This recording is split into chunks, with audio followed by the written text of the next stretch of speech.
بسم اللہ الرحمن الرحیم۔ عزیز طلباء السلام علیکم ورحمۃ اللہ وبرکاتہ۔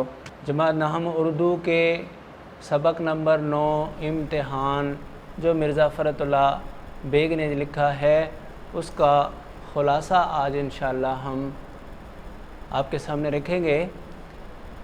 ویسے تو جب آپ نے سبق پڑھ لیا، اس کی تفہیم بھی کر لی اور اس کو کئی دفعہ بلند خوانی سے بھی گزار لیا، تو اب آپ کو خلاصہ ذہن میں آ جانا چاہیے۔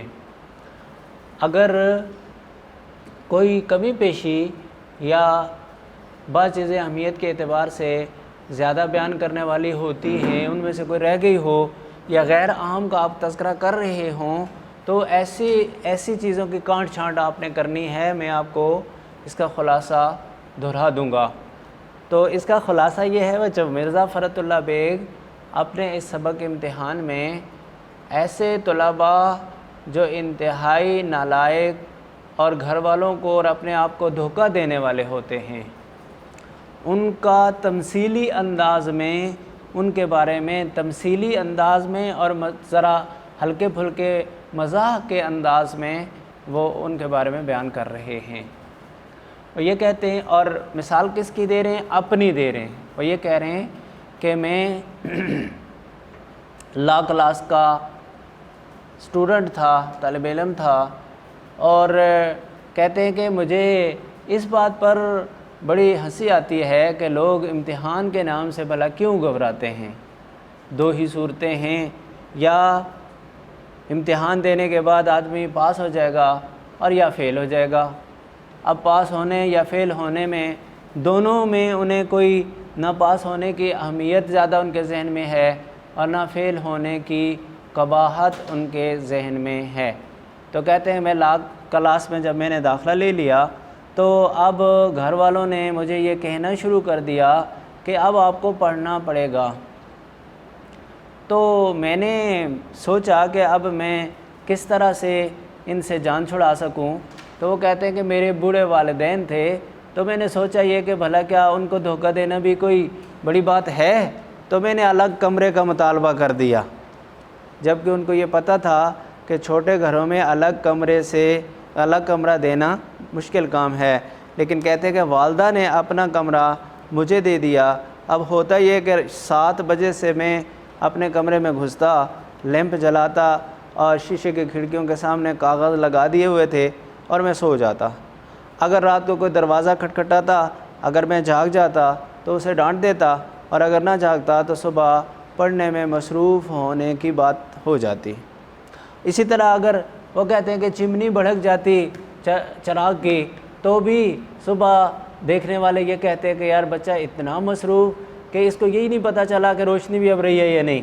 اسی طرح وہ کہتے ہیں کہ رول نمبر سلپ تک آ گئی، امتحان میں شریک ہو گیا اور مجھے یہی نہیں پتہ تھا کہ میں یہ پرچہ آج کون سا ہے۔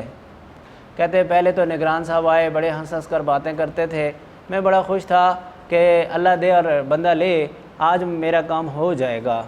لیکن جب انہوں نے پرچہ دینے کے بعد جب انہوں نے نگرانی شروع کی تو پتہ چلا کہ اس سے زیادہ برا شخص تو کوئی اور ہے ہی نہیں۔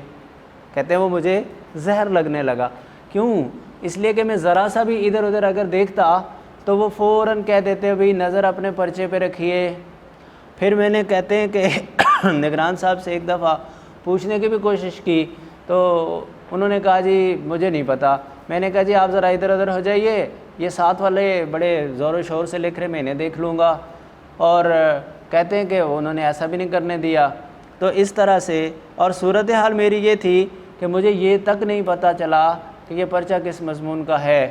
البتہ نگران صاحب نے اس جہاں لکھا ہوا تھا وہاں انگلی رکھ کے اشارہ کر دیا اور مجھے پتہ چلا کہ یہ اصول قانون کا پرچہ ہے۔ تو اب کہتے ہیں کہ اصول قانونوں کے لیے تو پڑھنے کی ضرورت ہی نہیں، ہر ایک کا اپنا قانون ہوتا ہے۔ ایک مقنن کوئی قانون بناتا ہے، دوسرا آ کے اس کو توڑ دیتا ہے، تو میں نے کہا میں اپنے قانون لکھوں گا۔ تو اس طرح سے وہ کہتا ہے کہ میں نے پرچہ شروع کر دیا۔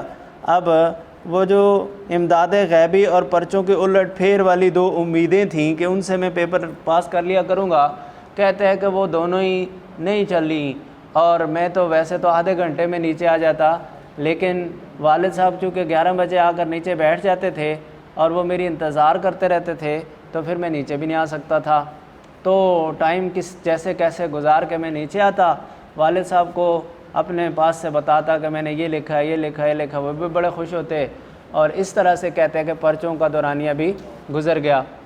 اب چونکہ میں نے انہیں یہ کہا ہوا تھا کہ میری تیاری اتنی نہیں ہے جتنی میں چاہتا ہوں، اور اگر میں کامیاب نہ ہو سکا تو میں ذمہ دار نہیں ہوں گا، تو اس لیے والد صاحب نے سوچا کہ کیوں نہ ممتحنین میں سے کسی ایک تک کوئی رسائی حاصل کر لی جائے تو شاید بچے کا کام ہو جائے۔ وہ کہتے ہیں کہ ایک کے پاس چلے گئے اور کہنے لگے جی خادم زادہ پیپر دیے اس نے، اور آپ سے درخواست ہے کہ آپ ذرا کوشش کیجئے۔ تو اس نے جو پاس بیٹھے ہوئے تھے ان کو مخاطب کرتے ہوئے کہا کہ دیکھیں کتنے بزرگ آدمی ہیں، کہتے ہیں کہ پیپر ان کے صاحبزادے نے دیا ہے اور کوشش میں کروں، اللہ کے بندے اسے ہی کہو کہ وہ کوشش کرے۔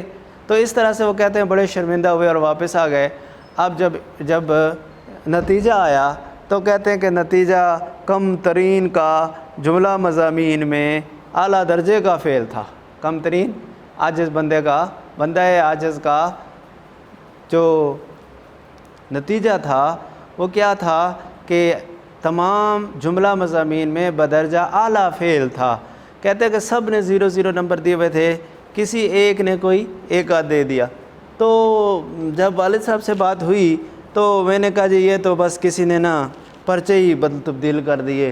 تو والد صاحب کہنے لگے اچھا کوئی بات نہیں ہے، آپ اس سال نہیں تو پھر اگلے سال سے ہی، وہ کہتے ہیں کہ ایک دن 100 دن چور کے تو ایک دن شاہ کا، کوئی بات نہیں پھر تیاری کرو اور پھر امتحان دے دینا۔